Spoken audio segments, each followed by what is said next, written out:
হরে কৃষ্ণ, রাধে রাধে। আমি গীতা। গীতার কথায় আপনাদের সুস্বাগতম।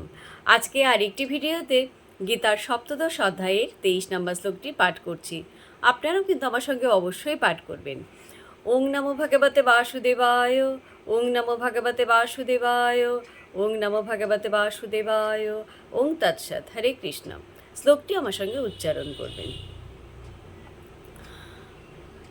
ওং তৎসৎ ইতি নির্দেশ ব্রহ্মণঃ ত্রিবিধশ্রিত ব্রাহ্মণা তেন বেদা চ যজ্ঞা চ বিহিতা পুরা।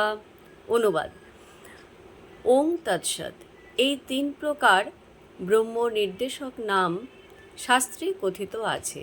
পুরাকালে সেই নাম দ্বারা ব্রাহ্মণগণ বেদসমূহ ও যজ্ঞসমূহ বিহিত হয়েছে।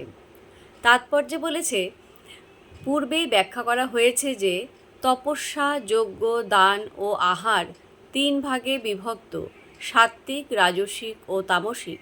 কিন্তু উত্তমই হোক, মধ্যমই হোক বা কনিষ্ঠই হোক, সে সবই জড়া প্রকৃতির গুণের দ্বারা কলুষিত। যখন সেগুলি পরব্রহ্ম ওং তৎসৎ বা শাশ্বত পরম পুরুষোত্তম ভগবানের উদ্দেশ্যে সাধিত হয়, তখন সেগুলি পারমার্থিক উন্নতি সাধনের উপায় স্বরূপ হয়ে ওঠে। শাস্ত্রের নির্দেশসমূহে সেই উদ্দেশ্যের কথা বর্ণিত হয়েছে। ওং তৎসৎ এই 3টি শব্দ নির্দিষ্টভাবে পরম তত্ত্ব, পরম পুরুষোত্তম ভগবানকে সূচিত করে।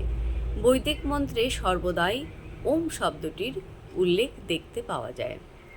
তো ভক্তগণ, এমনি করে প্রতিদিন একটি করে গীতা শ্লোক পাঠ করুন আর এই দুর্লভ মানব জনমকে ধন্য করুন।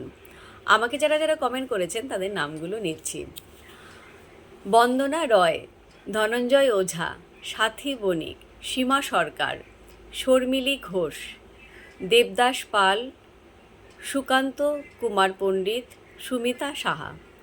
সবাইকে অসংখ্য ধন্যবাদ আমাকে কমেন্ট করার জন্য। সবাই আমাকে রাধে রাধে জানিয়েছেন, আপনাদেরকেও রাধে রাধে। হরি বল।